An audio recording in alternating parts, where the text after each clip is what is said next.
move on to our next speaker of the day, going from one extreme to the other in our age range in terms of the topic. It gives me great pleasure to introduce you to Liesbet Goubert, who is a professor of psychology at the Department of Clinical and Health Psychology at the University of Ghent in Belgium. Now, Liesbet is an expert on a number of things. We could have asked her to come and talk about her model on communication and emotion, but we didn't. We could have asked her to come and talk about her sterling work and her interests in low back pain and in epidemiology, but we didn't. And the reason is that psychologists, and I count myself amongst them, are often criticized for being rather negative and rather dour people. We're interested in depression and misery and unhappiness. But actually there's another side to life, and that was why we wanted Liesbet here to come and tell us what a positive psychology might look like, and what, if we focus on the other side of the equation, we might learn, and what we might bring into a psychology of pain to make it stronger and to make it more resilient for the future. Liesbet Goubert.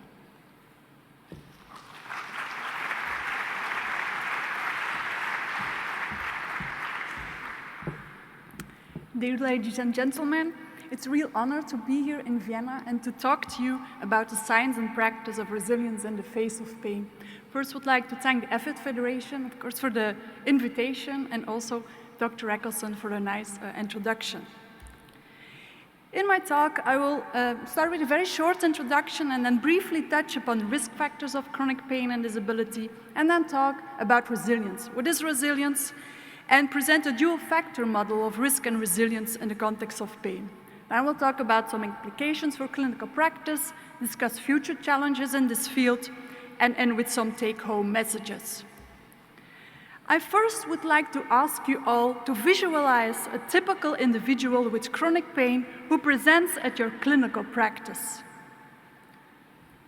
I guess most of you may have imagined a patient like this. So she comes and sits in your clinical practice, showing quite a lot of pain behaviors. And she may tell you about the distress and even the despair she experiences when trying to daily cope with her pain. You may also imagine the activities she's trying to avoid in order to avoid pain from increasing. And this avoidance has led her to lead a very restricted and disabled life. And indeed, research has shown that a substantial number of individuals with chronic high-intensity pain report high levels of disability. For example, in this study of Heuser and colleagues, they asked about 2,400 adults from Germany to fill in the graded chronic pain scale of von Korff. Based on this scale, individuals can be categorized in one of 5 pain grades. So grade 0 is individuals that report no pain in the last 6 or 3 months. Grade 1 are individuals who report low pain intensity and low disability. And in grade 2, people are assigned to report high pain intensity, but also low levels of disability. And then in grade 3 and 4, individuals are assigned that report pain that is moderately or severely limiting their daily activities. And in this study, it was found that about 7% of adults report moderate to highly disabling pain in the last 3 months. In a similar vein, we found in a large-scale study in Belgian adults that about 10% of adults report moderate to highly disabling back pain in the last 6 months. And in a more recent study we did in a school population of about 10,000 children and adolescents in Belgium, we found that 14% of the children reported to have experienced in the last 6 months moderate to highly disabling pain. Several neurobiological and psychosocial risk factors have been identified. And reduced reward responsiveness has been proposed as a possible neurobiological risk factor of chronic pain.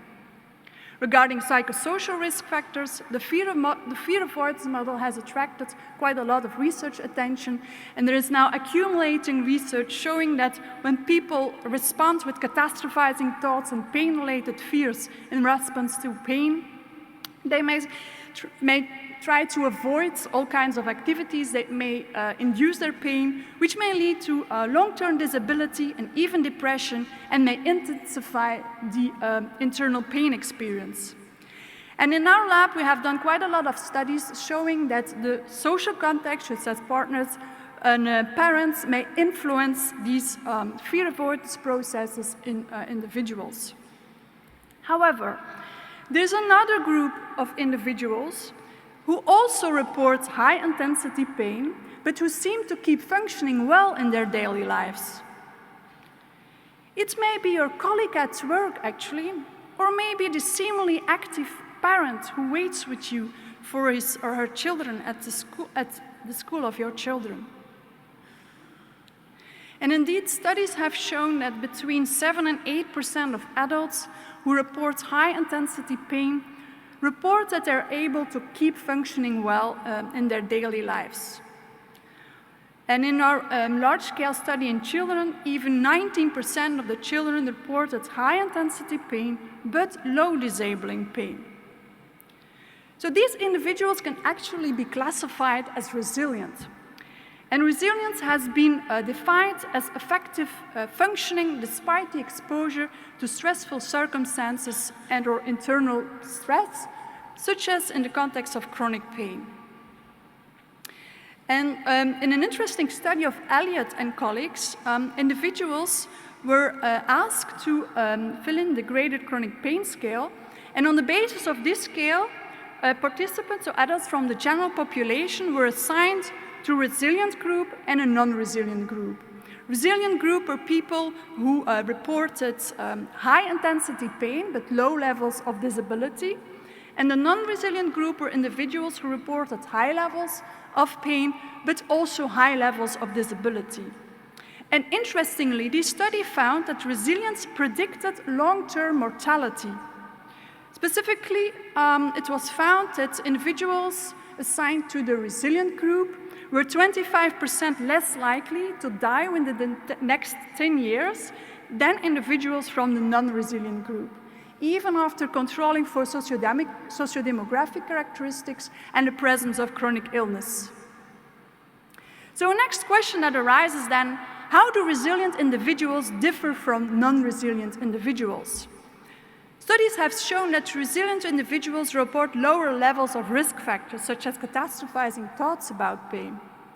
However, key questions are, do they only differ on risk factors or maybe also on positive attributes? And do positive characteristics have unique effects on functioning and health? Indeed, research has shown that positive personal characteristics such as optimism or acceptance coping independently predict positive outcomes. Moreover, these positive personal characteristics seem to differentiate resilient from non-resilient individuals. And in a study in women with musculoskeletal pain, it was found that the correlates of psychological distress differed from the correlates of well-being. So this seems to suggest that factors related to risk versus resilience do not represent two sides of the same coin. So consideration of both risk and resilience factors may explain why some individuals who experience high levels of pain may keep functioning well in their daily lives. A dual factor model of risk and resilience was proposed by Alex Sotra and colleagues. So in this model, factors are distinguished relating to resilience, but also factors related to vulnerability, such as catastrophizing thoughts. They also differentiate between resilience resources and resilience mechanisms.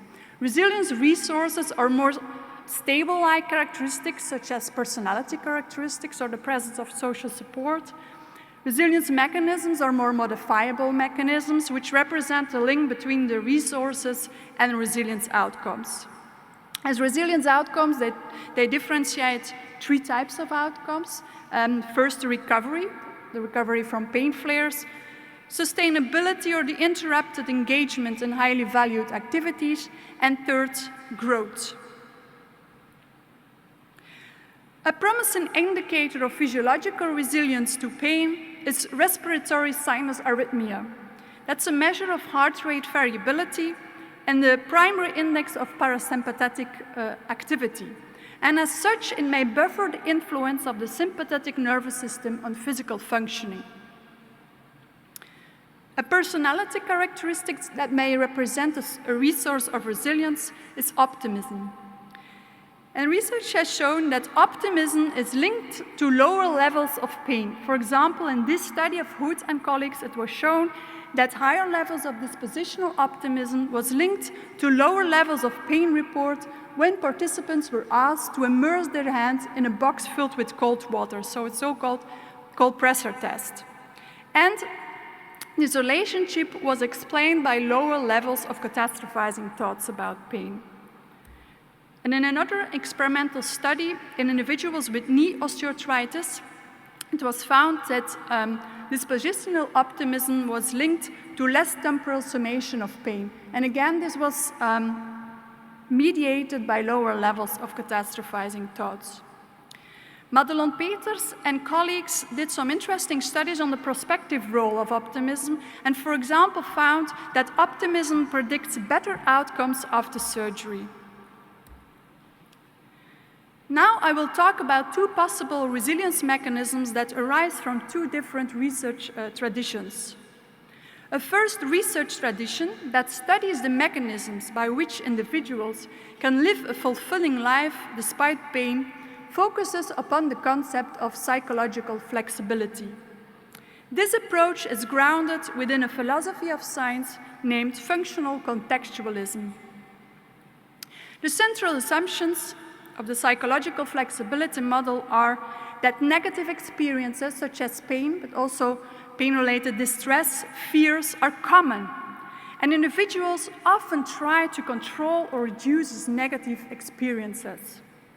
However, it's often difficult and even impossible to control these inner experiences.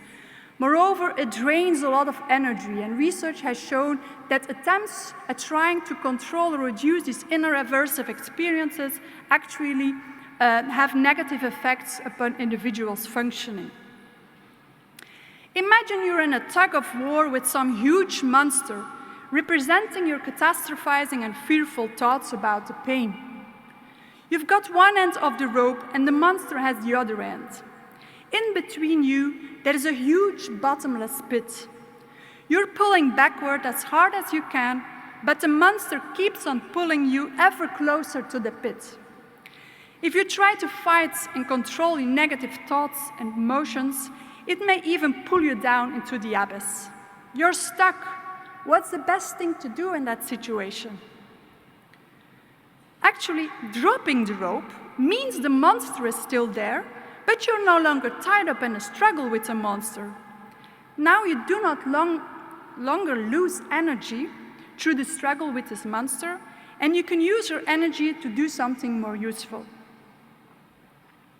According to the psychological flexibility model, key to resilience is to accept the presence of these negative emotions and put your energy in taking actions toward a valued life. And this is represented in this figure.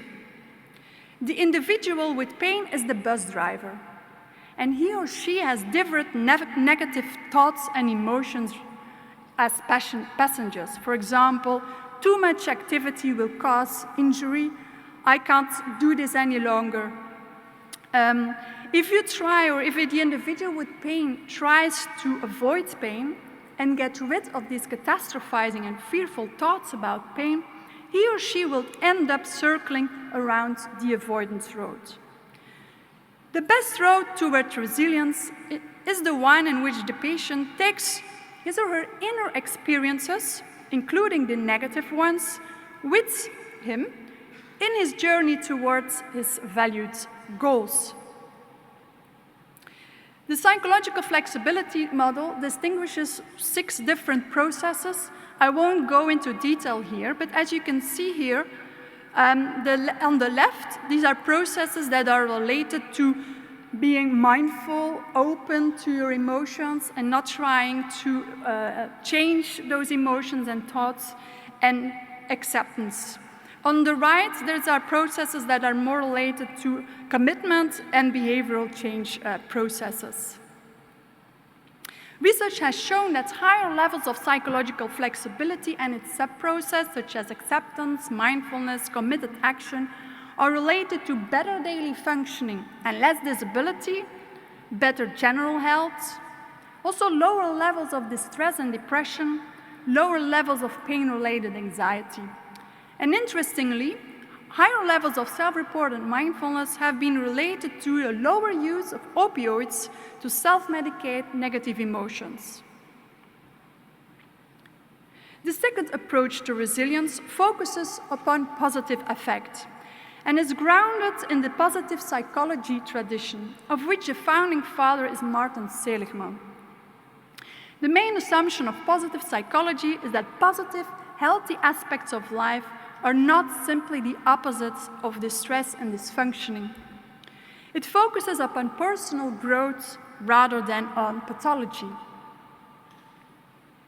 An important focus within the positive psychology has been on the role of positive emotions, and one of the most influential models on positive emotion is the broaden and build theory of positive emotions developed by Barbara Fredrickson and colleagues.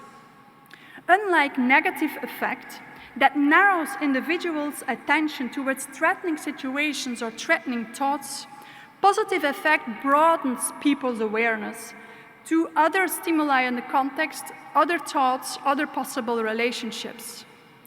And this broadening of attention builds enduring personal resources. And these personal resources may then contribute to enhanced health, better fulfillment in life, and even better survival. For example, in the early study by Barbara Fredrickson and Levenson demonstrated the undoing effect of positive emotions. So in this study, the induction of positive emotions facilitated a faster recovery from physiological stress. The more recent study by Koch and colleagues showed that increased positive emotions produced increases in vagal tone, a proxy index of physical health. Another model that investigates the role of positive affect is the dynamic model of affect, developed by Alex Zotra and colleagues. The main assumption of this model is that positive affect has the strongest beneficial effects under conditions of stress relative to low stressful situations. In low stress conditions, the currents of positive and negative effect seems to be relatively independent.